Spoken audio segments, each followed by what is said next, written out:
গণঅভ্যুত্থান বিরোধী যে শক্তিটা তারা হামলা করে আবার এটা সামাজিক যোগাযোগ মাধ্যমে এক ধরনের উল্লাস করছে এবং তারা মোরালি আপ হচ্ছে।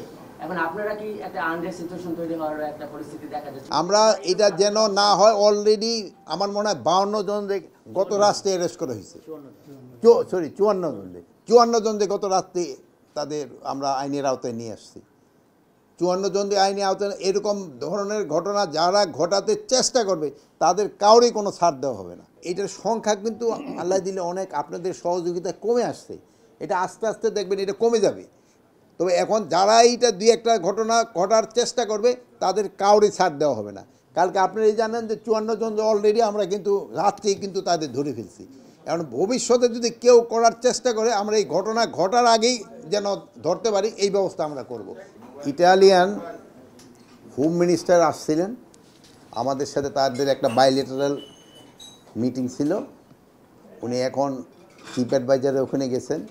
উনি হয়তো আগামীকালও থাকবেন এবং আগামীকাল তারপরে চলে যাবেন। তা আপনারা জানেন ইটালিতে কিন্তু আমাদের বাংলাদেশি বহু লোক কাজ করে, মানে অন্যান্য অনেক দেশের জন্য। সৌদি আরবের পরে আমার মনে হয় ইটালির সংখ্যা হয়তো বেশি হবে। তো আরাবিয়ান কান্ট্রির পরে হইতে ইউরোপিয়ান কান্ট্রির ভিতরে ইটালি সবচেয়ে বেশি। এখানে এই আমরা আজকে আলাপ করেছি আমাদের ভিতরে একটা কোঅপারেশন, আমাদের একটা এইটা কীভাবে আরও বৃদ্ধি করা যায় এই ব্যাপারে আমাদের আলাপ হয়েছে।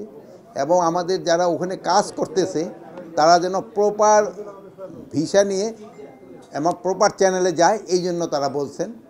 যেন আপনারা জানেন যে অনেক সময় অনেকে আছে যে যারা হয়তো সৌদি আরবিয়ার ভিসা নিয়ে গেল বা অন্য লিবিয়ার ভিসা নিয়ে গেল বা অন্য যে কোনো কান্ট্রির ভিসা নিয়ে গেল, তারপর ওখান থেকে আবার ইটালিয়ান ভিসা না দিয়ে চলে যায়। এটা যেন না করে, এটা যেন বলছে ওনারা প্রপার বাংলাদেশ থেকে যেন ভিসা নিয়ে যায়।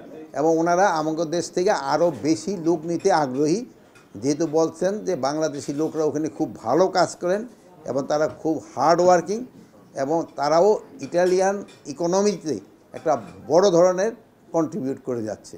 ওনারা নতুন করে লোক নেবে, বাট প্রপার চ্যানেলে যেতে হবে।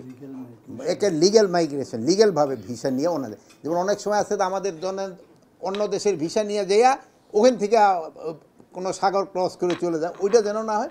বলছে আপনারা লিগ্যাল সিস্টেমে যাওয়ার জন্য ওনারা আমাদের অনুরোধ করছেন।